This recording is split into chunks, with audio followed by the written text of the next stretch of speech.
నాగర్ కర్నూల్ జిల్లా ప్రభుత్వ పాఠశాలలో విద్యార్థినికి పెద్ద ప్రమాదం తప్పింది. అచ్చంపేట మండలం పులిజాల ప్రాథమిక పాఠశాలలో 3వ తరగతి చదువుతున్న సరిత పాఠశాల ప్రాంగణంలోని 2 పిల్లర్ల మధ్యలో విద్యార్థిని తల ఇరుక్కుంది. ఈ క్రమంలో స్కూల్ సిబ్బంది ఎంత ప్రయత్నించినా ఫలితం లేకపోయింది. దీంతో ఊరిలో ఉన్న తాపీ మేస్త్రీలు వచ్చి ఒక పిల్లర్ను ధ్వంసం చేసి విద్యార్థిని క్షేమంగా బయటకు తీశారు. విద్యార్థినికి ఎటువంటి గాయాలు కాకపోవడంతో అంతా ఊపిరి పీల్చుకున్నారు.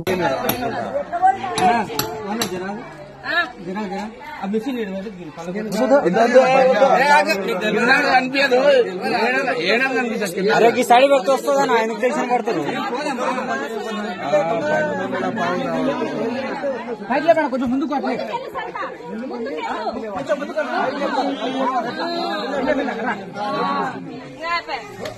మరిన్ని అప్డేట్స్ కోసం మా ఛానల్ ని సబ్స్క్రైబ్ చేయండి.